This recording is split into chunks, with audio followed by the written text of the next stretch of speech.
Reflexionando sobre la memoria, lo importante que es mantener la cultura popular y transmitirla. Mirad, están saliendo unas encuestas que muestran que nuestros adolescentes entre los 12 y 17 años pasan cada día entre 5 y 8 horas delante de las pantallas. Una manera de tener a la gente como los osos esos que iban por las ferias, cogidos por el anillo y entretenidos. Fue el contacto con los otros seres humanos, porque no hablan con la familia, se aíslan de sus compañeros y sufren un permanente adoctrinamiento en las redes sociales. Y es más, mientras tanto, los responsables de educación en Madrid y en Cataluña se están planteando reducir las horas lectivas de 20 a 18 a la semana. Fijaros, esto quiere decir que al día nuestros jóvenes, porque claro, la semana incluye sábados y domingos que no hay clase, pasan más horas con las pantallas que no en la escuela. Esto no tiene nada de inocente, porque hay otro elemento, y es que en las pantallas quien manda son las empresas de comunicación, las empresas que poseen las redes sociales. Y esas redes sociales controlan los contenidos. Por una parte, potencian videojuegos violentos, videojuegos machistas, videojuegos que enseñan a hacer trampas, que enseñan a ser egoísta, insolidario, a ser violento, a cosificar el cuerpo de las mujeres, a ver cómo nos vestimos hoy, a tener a nuestros jóvenes, chicos y chicas, entretenidas y adoctrinadas en su forma de enfocar la vida, aislados de la gente que les rodea y sobre todo aislados de la memoria. Porque en estas redes sociales resulta que sin ninguna directiva política, ninguna ley, han decidido que no se pueden mostrar las cruces gamadas, que no se pueden mostrar los genocidios, que no se pueden mostrar los cadáveres de las guerras. Y si lo pones, te cierran el Facebook, te suspenden el canal de YouTube. Han introduido la censura. Nos hubiera parecido increíble que en los libros de historia se arrancaran las páginas que hablaran de la Segunda Guerra Mundial, se arrancaran las páginas de los campos de concentración, de los genocidios. Pero no, esto todavía no ha llegado ahí, porque nuestros jóvenes no leen libros, ven pantallas, y en las pantallas lo han arrancado. ¿Y sabéis por qué lo excluyen? Porque claro, una cosa es la muerte en los videojuegos y otra en la guerra de verdad.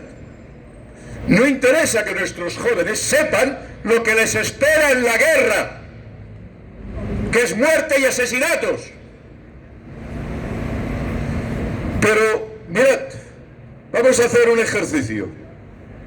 Voy a recuperar aquí y ruego que prestéis atención a las declaraciones de un nazi, de Göring, cuando lo pillan y lo procesan en Nuremberg y lo cogen psiquiatras norteamericanos con la idea de que, claro, el problema es que los alemanes son guerreros e intentaban averiguar qué es lo que había en el cerebro de esos alemanes.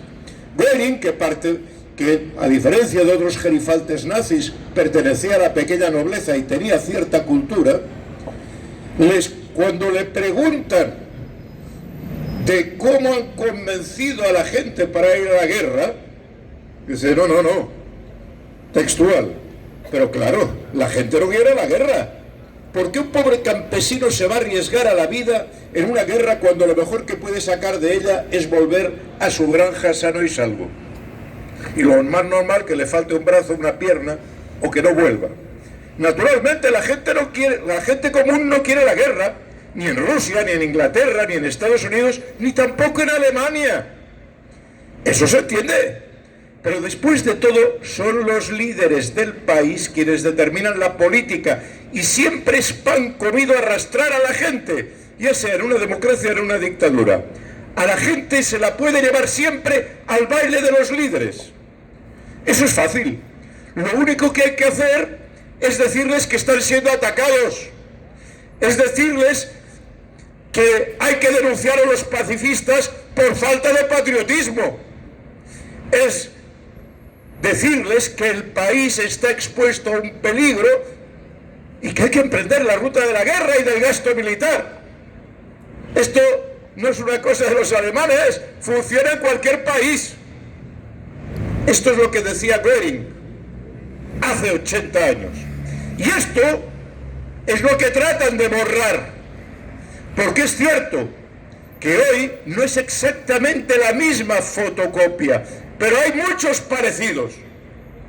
Cuando se plantea que hay pueblos superiores a otros, cuando se plantea que hay unos que tienen que dirigir y otros que tienen que obedecer, cuando se plantea que la guerra es inevitable, tratan de robar la experiencia acumulada de los pueblos y sustituirlo por sus doctrinas genocidas, por sus doctrinas militaristas que sirven como hace 80 años para enriquecer a los que más tienen y para que el granjero, el trabajador, el joven arriesgue su vida por nada, por la riqueza de sus líderes y de los que financian a sus líderes. Hoy también hay un silencio de piedra sobre lo que le ha pasado a la flota Global Summit, que trataba de denunciar el genocidio en Palestina, y que en aguas internacionales, contraviniendo la ley del mar, la Armada israelí los ha aprisionado. Ha echado fuera a algunos y a otros, como Tiago Ávila y Saif Abu Jade, han sido secuestrados. Y son prisioneros del gobierno genocida de Israel, que les acusa de terrorismo. ¿Qué armas llevaban en la flotilla? Llevaban alimentos, llevaban la exigencia de paz. Pero para esos gerifaltes eso es terrorismo. Como lo era para los nazis, quien se resistía a su doctrina y quien se resistía al planteamiento que el pueblo ario era superior al resto de pueblos. Para aquellos que no se someten al sionismo, son terroristas. Y ellos se arrogan por encima de las leyes internacionales, contraviniendo el Tribunal de Justicia Internacional, a secuestrarlos. Y es tarea de los pueblos presionar para su liberación, denunciarlo, aislar al gobierno de Israel. Como tampoco estos días aparecen los medios que Manolo y Jesús siguen colgados de una grúa en Cádiz, en contra de las listas negras. Y ahí ya no estamos hablando de otro país, estamos hablando del nuestro, en que dos trabajadores, después de llevar una lucha, después de dirigirla, la patronal va por la cabeza. También para que sirva de escarmiento, para que no se atrevan a volver a ir a la huelga y a movilizarse. No hay nada nuevo bajo el sol. Tampoco la resistencia social. Porque mirad, aunque vamos a ver la botella medio llena. La botella medio llena es que este 1 de mayo han habido movilizaciones en todo el país. Que muchas de estas movilizaciones se ha defendido no solo los salarios y el empleo digno, sino la exigencia de una vivienda digna, la exigencia de residencias, la exigencia, una de las manifestaciones en que estuve, realmente me emocionaba ver a miles de trabajadores gritar visca, visca, visca la marea pensionista, y plantear que estaban orgullosos de tener a los viejos en la manifestación con ellos. Hemos visto a la gente movilizarse por una educación mejor, no peor, no para que reduzcan las clases lectivas, sino para aumentar, para que haya más maestros, para que haya más sanidad, y movilizaciones en contra del gasto militar. La parte medio vacía. Bueno, resulta que un viejo dicho parece que se haya olvidado, porque en Barcelona éramos 5 manifestaciones el 1 de mayo, ¿eh? Tela. 5. 3 de ellas prácticamente con el mismo número de gente. Ya eso de que en unas va mucha gente y que son mayoritarios, otros son minoritarias, ya se está acabando, ¿eh? Pero en cualquier caso, eso de 5 manifestaciones, nadie recuerda que nuestros antepasados nos dijeron proletarios de todos los países unidos. ¿Qué ha pasado? Para que seamos incapaces de hacer una lista con nuestras exigencias e ir todos a una en lugar de irnos dando codazos. Porque eso no es imposible. En nuestro país hemos visto esta película varias veces. Yo quiero recordarla, porque nos olvidamos, también olvidamos la memoria histórica. En este país durante el siglo XIX hubo gran número de organizaciones sindicales, muchas de ellas de carácter de empresa. A finales del siglo XX, del siglo XIX, se crea la UGT, pero consigue una implantación limitada, solo en algunos sectores y en algunos colectivos de trabajadores. Y a principios del siglo XX hay una conferencia de sociedades obreras en que participan sindicatos socialistas, sindicatos de tradición anarquista, sindicatos de carácter sindicalista puramente, y todos juntos, dándose cuenta que por separado no avanzaban, crean la CNT. Por cierto, en contra de los dogmáticos de uno y otro lado. Los anarquistas puros decían, no, un sindicato no, porque la gente hemos de ir cada uno por nuestra cuenta, acción individual, esto de someterme al colectivo. Y otros que planteaban, no, es que los sindicatos tienen que estar al lado de un partido. La CNT cuando nace como un sindicato plural, que es capaz de integrar a las diferentes tradiciones que había en el movimiento obrero. ¿Y qué es lo que ocurre? Muy pocos meses después, en la canadiense, cuando se despide a gente, aparece ese nuevo sindicato luchando por las 8 horas. Y tiene una batalla durísima que durará meses, pero que se extiende por todo el país y acaban ganando los trabajadores. Luego vienen los sectarismos, las divisiones, y cada uno a su corral, y así nos va.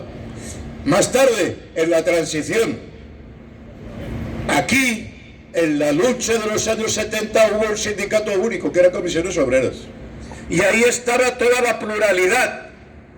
Y la gente peleaba junta, en condiciones durísimas, en que se encarcelaba a la gente, en que se mataba gente en la SEAD o en la térmica. Y sin embargo, se iba juntos, se peleaba y se ganaba. Mirad los aumentos de salarios en los años 70. Por encima del aumento de la productividad. Ya nos gustaría tener hoy los avances salariales que teníamos en los años 70. Practicando la unidad. Pero parece ser que eso todavía no hemos llegado ahí. Entre otras cosas porque si hubiéramos llegado ahí no estaríamos como estamos. Pero con paciencia, aquí hay organizaciones que luchamos por la unidad, por respetar todas las tradiciones. No sobra nadie. Lo que hace falta es poner una lista, defender las pensiones, defender la vivienda pública, defender residencias dignas, defender la educación, defender las condiciones laborales de todos, de gente mayor, de jóvenes, defender la sanidad pública. Y eso que no es tan difícil porque lo vivimos en nuestros barrios cada día, es por lo que al final se acabará imponiendo y acabaremos venciendo. No sé cuántas veces tropezaremos con la misma piedra, no sé cuánto el adversario va a financiar para dividirnos y ultradividirnos, para que nos faltemos el respeto, también en las redes sociales. Pero al final la lógica de la necesidad, la lógica de la paz se impondrá y venceremos como hemos vencido en el pasado. Hemos vivido, mientras tanto, cosas terribles.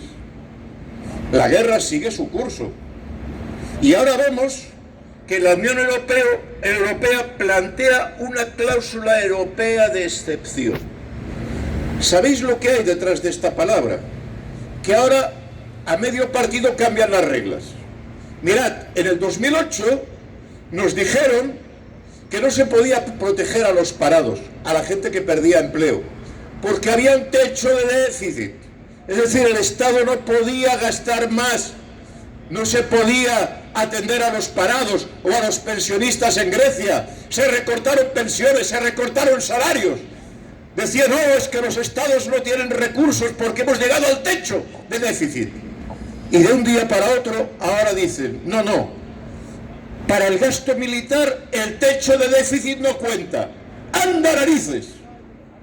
Para proteger a los parados, para proteger a la gente mayor, para tener sanidad, hay límites.